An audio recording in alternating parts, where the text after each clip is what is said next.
श्री कृष्णदेव महाराज की जय। कल हम पहला अध्याय, पहला स्कंद और पहला दिन था। आज हम पहले स्कंद का दूसरा अध्याय, भक्ति का दुख दूर करने के लिए नारद जी का उपदेश। नारद जी ने कहा,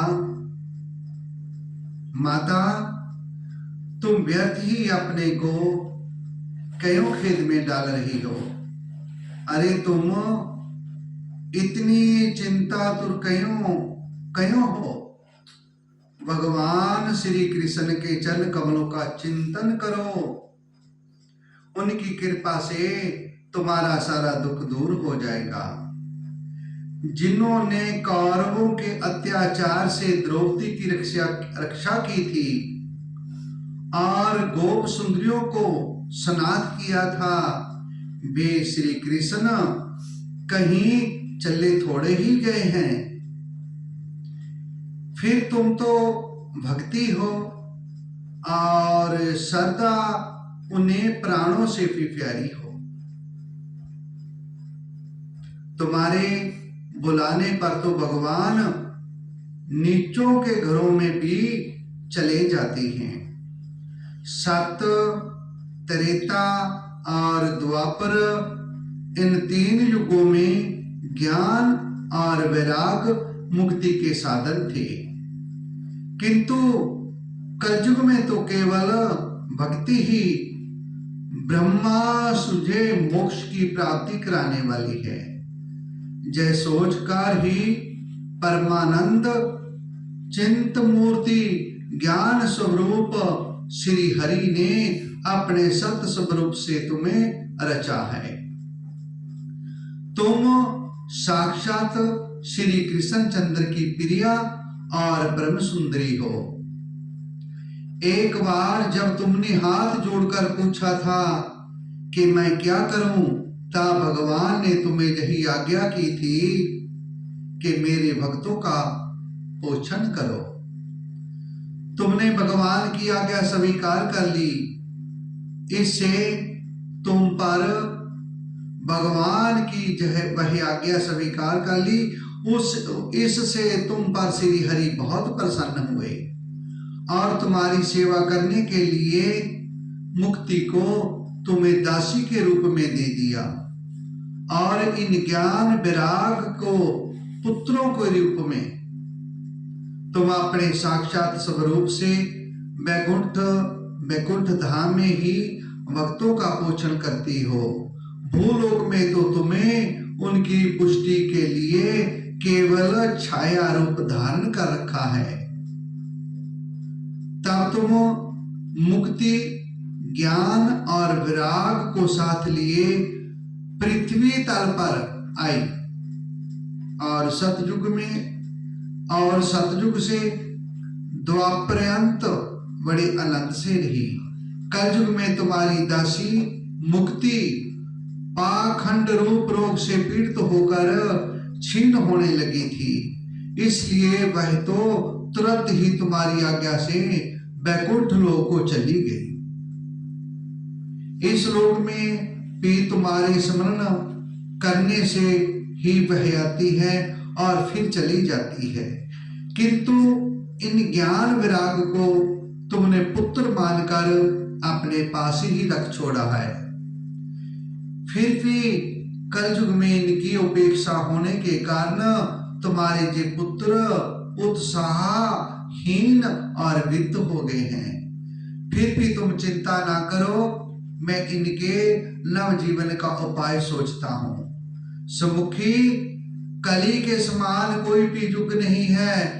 इस युग में मैं तुम्हें घर घर में प्रत्येक पुरुष के हृदय में स्थापित कर दूंगा।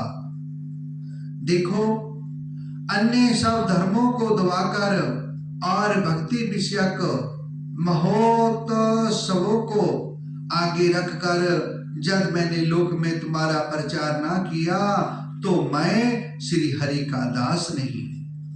इस कलयुग में जो जीव तुमसे युक्त होंगे, वे पापी होने पर भी वे खट के भगवान श्री कृष्ण अवय धाम को प्राप्त होंगे। जिनके हृदय में निरंतर प्रेम रूपणी भक्ति निवास करती है, वे सुधांत कर्ण पुरुष सपन में भी जमराज को नहीं देखते। जिनके हृदय में भक्ति महारानी का निवास है, उन्हें प्रेत, पिशाच, राक्षस या दैत्य आदि स्पर्श करने में भी समर्थ नहीं हो सकती।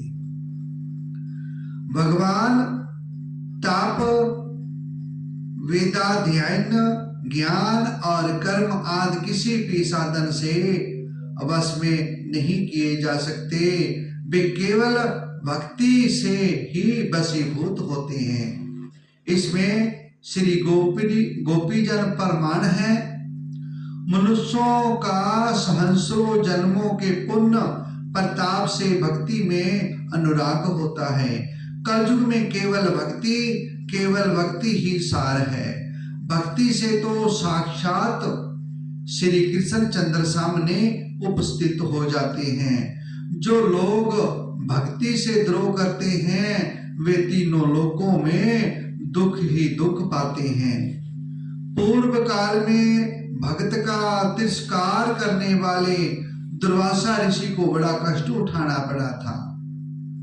बस तीर्थ, व्रत, योग, जग, दान, चर्चा आदि बहुत से साधनों की कोई आवश्यकता नहीं है। एकमात्र भक्ति ही मुक्ति देने वाली है।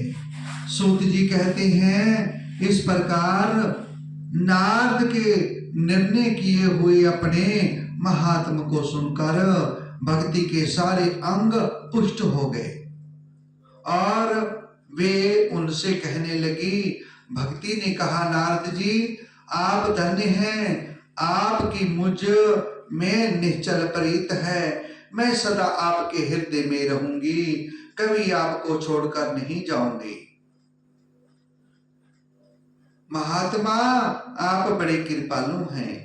आपने क्षण भर में ही मेरा सारा दुख दूर कर दिया, किंतु अभी मेरे पुत्रों में चेतना नहीं आई। आप इन्हें शीघ्र ही सचेत कर दीजिए, जगा दीजिए। सूत जी कहते हैं, भक्ति के जे वचन सुनकर नारद जी को बड़ी करुणा आई और वे उन्हें हाथ में हिला डुला कर जगाने लगे। फिर उनके कान के पास मुंह लगाकर जोर से कहा, ओ ज्ञान जल्दी जग पड़ो, ओ वैराग जल्दी जग पड़ो।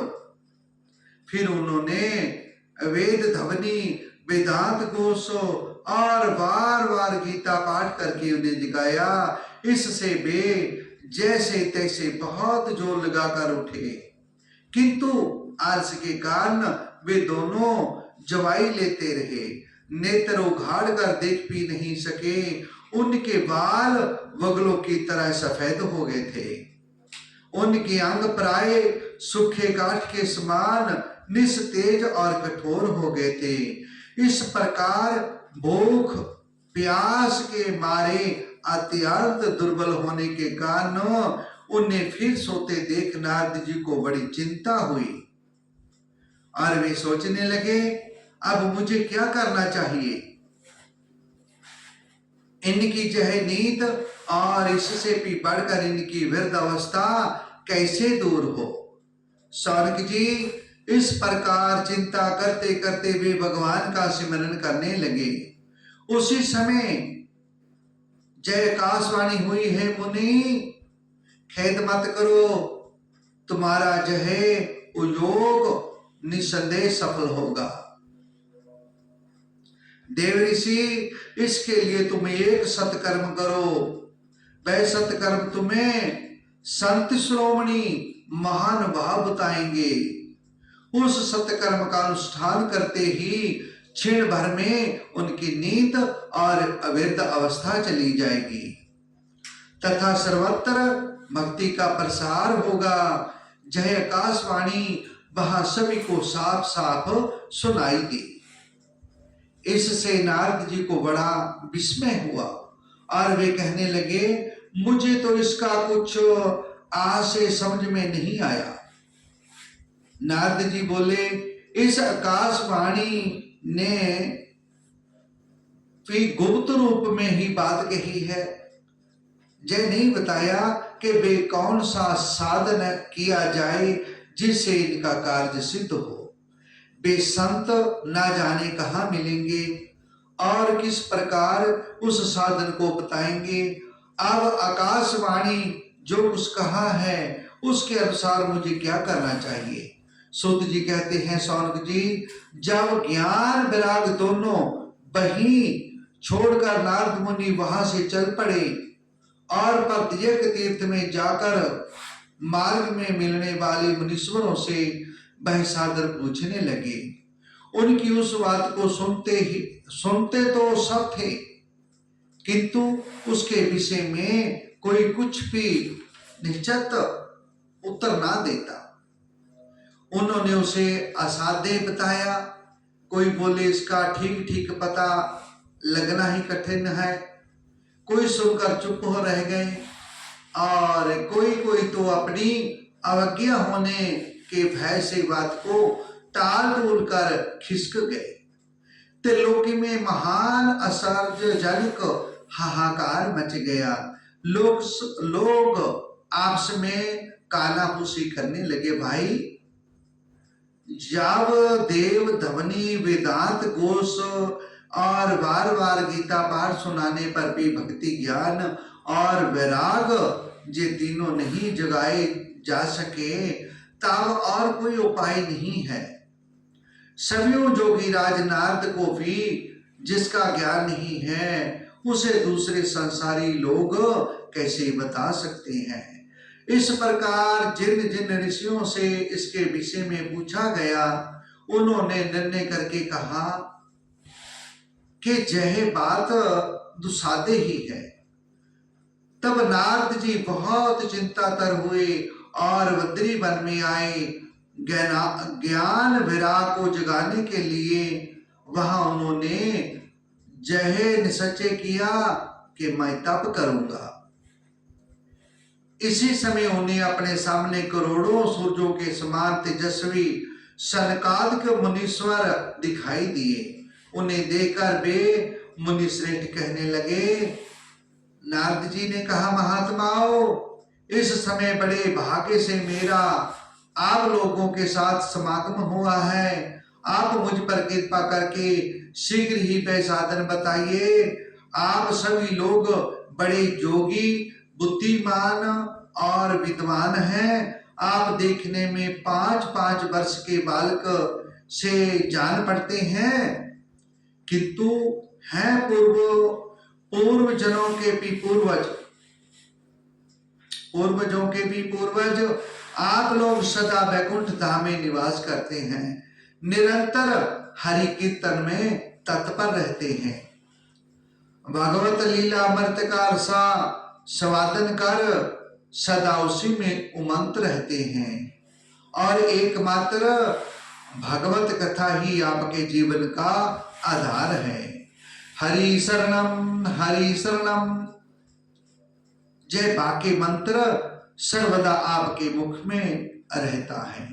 इसी से काल प्रेरित अवैध अवस्था भी आपको बाधा नहीं पहुंचाती। पूर्व काल में आपके